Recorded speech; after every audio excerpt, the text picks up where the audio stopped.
In this video, I'm going to show you how to create an API key on Fish Audio. Start off by opening up Fish Audio, go to the top left. You want to switch it from creative to developer. Then you're going to notice this button that says create API key. You want to go ahead and press on it, and then you want to name your API key whatever you want. So for this video, let's go ahead and call it how to now. You're able to set the expiration date, so let's go ahead and set it to never. Press on create.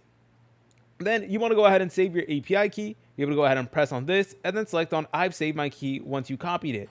Now be very careful because it is only going to show your API key once. Once you press on this button, it is never going to show it to you again. And if you're in a situation where you did not save your API key, do not worry. You're just able to make a new one completely from scratch and you should be good to go. You're able to go ahead and sort by API key right over here. So you're able to select on more underneath this section that says by API key.